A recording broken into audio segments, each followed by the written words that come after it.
Hello there, Steve here in Sydney from the lay gnosis website truebluehealer.com. I'd just like to do a kind of updating commentary for you on the career of Richard Dawkins, where it's been, where it went, where it came from, and where it seems to be heading, which is basically nowhere as far as I can tell. I'm going to justify those conclusions by giving you some facts and figures. Reliable historical sources indicate that Richard Dawkins is probably the leading fellow of a lobby group called CSICOP, C-S-I-C-O-P, formed in 1976. Now, other notable fellows of this CSICOP group include Carl Sagan, Susan Blackmore, Richard Wiseman, the very famous James Randi, leader of the skeptic movement, and in particular online pseudo-skeptics, as they are correctly and accurately called. Richard Dawkins is one of these fellows. Peter French is another one that comes to mind as I'm saying this. And since 1976, these people have been basically attacking everybody and everything, it seems, dangling false prizes in front of people to try and disprove things, because the prizes never won, which is hasn't really fooled anybody but the most gullible people. And Dawkins and Randi's only the most gullible followers of Dawkins and Randi believe Randi's prize is real. Entire books have been written about Randi's prize and its unwinnability, and the way that it breaks 10 attributes of contract law, that it's not even a contract that could be legally upheld, and that it's totally fraudulent. Dawkins endorses all of that. He's been doing it since 1976, and you may like to know that just recently, I think, the paranormal prize offered by James Randi has been withdrawn. It's no longer offered. Anyway, that's a small attribute of something that Dawkins is connected to. Now, Richard Dawkins, affiliated, a major fellow, leading fellow, dazzling fellow with a beautiful speaking voice, like Richard Burton,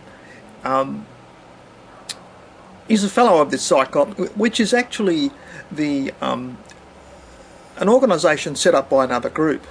It's edited by a man called Paul Kurtz, K-U-R-Z. You can look this up. I'm going to give you a fact sheet underneath this video.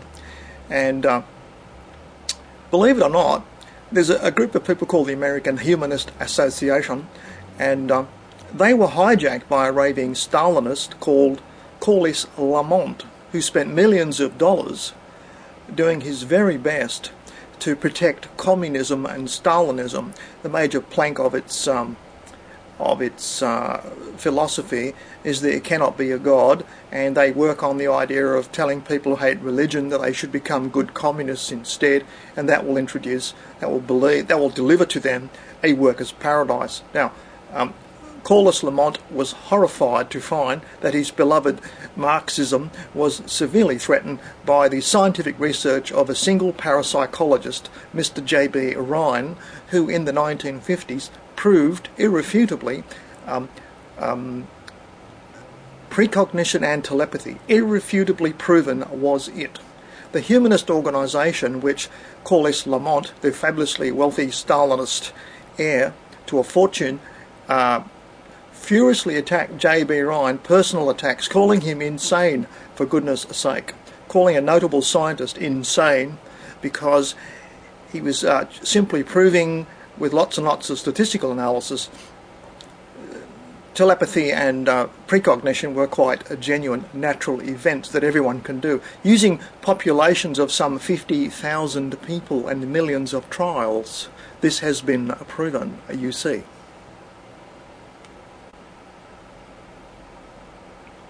So, with his love affair of lifelong communism, or should I say, with his lifelong love affair with Stalinism, Marxism, communism, Corliss Lamont was absolutely horrified to see the beginning of the suggestion that a god must exist, because if you can have telepathy and precognition, it's a very, very non-materialist message. It means there's more to life than just physical matter, you see.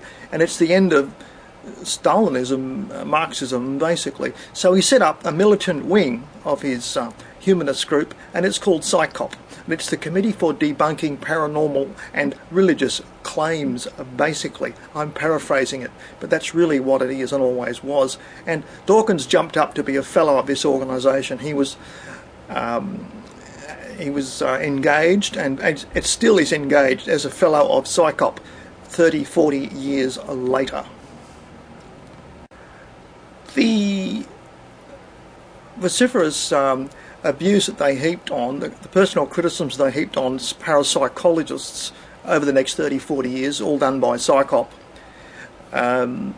These lobbyists did just that. They never actually posed real scientific objections that were of any validity. And what happened was that parapsychology basically proved telepathy, clairvoyance, precognition, etc. over the next 40-odd years.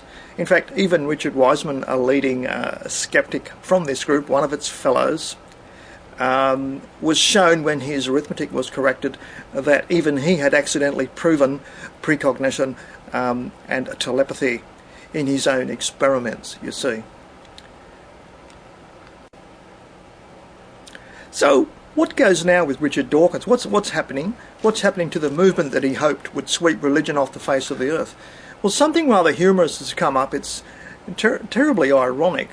And that is that a BBC documentary was made where, at the end of it, after Dr. Newberg demonstrated that people doing religious practices have been doing the same thing all over the planet, whether you're a Franciscan nun or a Buddhist meditator or a transcendental meditator, and that people have been doing this for thousands of years, gives rise to the obvious conclusion, if you're an evolutionist, that evolution for some reason has put physical hardware into your brain, biochemical subroutines, physical modules, physical organs in your brain, to encourage you, to predispose you to do religious practices such as meditation and prayer, put there by the pitiless, uncaring agency of evolution, according to Richard Dawkins. He actually agrees with this notion. To the notion put in the BBC documentary God on the Brain, which is linked to this video beneath, Richard Dawkins tacitly agrees with the notion that evolution encourages us to do religious practices because our brains are physically equipped for it. And when asked about it for an opinion, for something to say, he just says, I simply hate the fact that we can't eradicate religions. We can't eradicate religions. Makes him very, very angry, you see. He says that to the camera, and that's all he can say. Now, do you realise the delicious irony here that the master of evolution does admit that religious practices are installed in our heads, physical hardware put there, and he's been campaigning against the physical hardware installed in people's heads all of his life.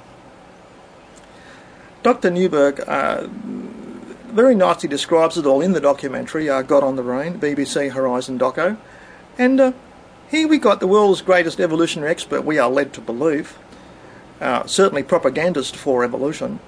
He's been campaigning against evolution itself all of his working life, trying to talk brain organs out of people's heads. I mean, the only way to get rid of all these organs in people's heads for doing religious practices is basically to cut them out with a scalpel. And we'd also like to point out that Richard Dawkins must have them too if he's a product of evolution. So he's actually been campaigning against his own brain organs, the brain organs of everybody else, all of his life. Now, is he such a master scientist after all for doing that? Does he really know that much about evolution? Did he ever understand evolution at all? Did he ever think this far as the BBC Horizon documentary did? I put it to you, he never did. And he's got a long record of being shallow and thoughtless in a lot of his pronunciations. Now, this is a biggie that really blows him out of the water, diminishes his credibility dramatically. Now here's another irony that I bathe in 3 times daily, because the thesis that evolution's been part of our existence since caveman days and still is, and no matter where you go, no matter what people call a religion, the meditation and prayer practices all have the same effects, and you can see them with a brain scanner, according to Dr. Newberg. It really makes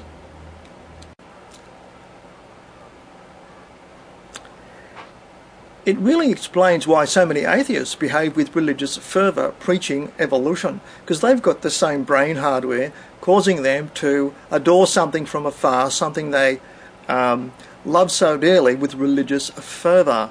So it looks like Dawkins is the Jesus Christ figure for a lot of people, certainly some kind of father figure, a figure to look up to, and the more ardent and avid Dawkins devotees are, the more they are using their religious hardware in their brain put there by evolution, which Dawkins forgot to tell them about. Now, don't you find that rather funny? Dawkins never mentioned it. Don't you find that deliciously ironic? I do bathe in that irony at least 3 times daily. I think it's wonderfully funny.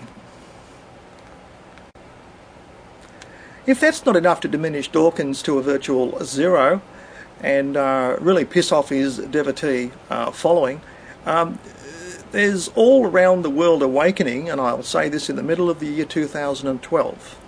Doctors Phil and Oz on American TV independently showcased mediums making direct contact with deceased people, obtaining from deceased people information only they could know, and presenting it to sitters on live television programs.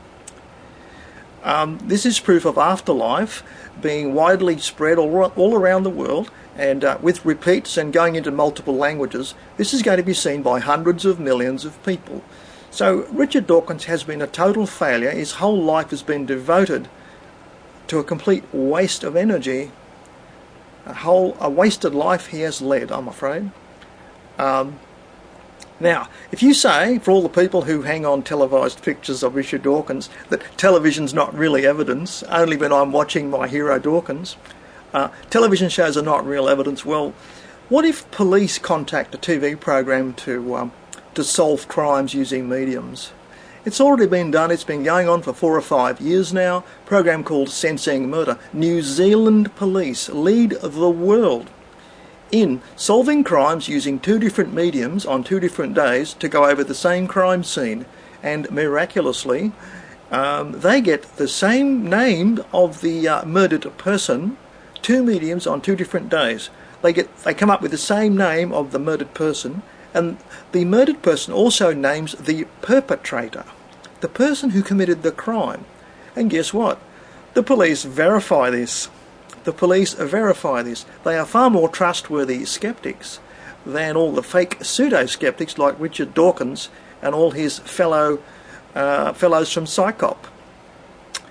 So isn't that an amazing thing? In the middle of 2012, the Great Awakening is taking place that police forces can depend on some highly gifted mediums. Dr. Oz and Dr. Phil are showcasing mediums. Where are the skeptics now? Because with these crime scene things, there's no one to cold read. You can't say it's cold reading because the people are dead that are being listened to by the mediums. There is no cold reading to do. And in fact, cold readers have been asked, can you do this? Can you go to a crime scene and get the name and address of the person killed and the name and address of the perpetrator? Can you do it? Why can't you, cold readers? Well, the answer is they really can't get any useful information that way at all. And the skeptics don't seem to have an answer. I'd like to put it to Richard Dawkins. What are you going to do about the New Zealand police solving crimes using television mediums to assist them in cold cases?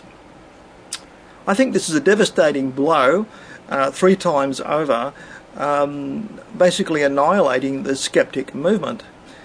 Anyone who's not aware of these things and still goes barking around the ankles of Richard Dawkins is just obeying the religious hardware in their head, put in there by evolution. Of course, the other possibility is that evolution is just the agency of something else. I can't imagine what. What else could it be? What could direct evolution to put religious hardware into the head even of a skeptic? What could it be? I can't imagine. Because we all notice that skeptics think a lot more about God than anybody else. Atheists think more about God than anybody else, far more than theistic people. So, have I said enough about Richard Dawkins? Have I given you enough keywords and facts and figures? There'll be links below this video, juicy links for you. And I think I've said enough for you right now. Steve here in Sydney. Over and out.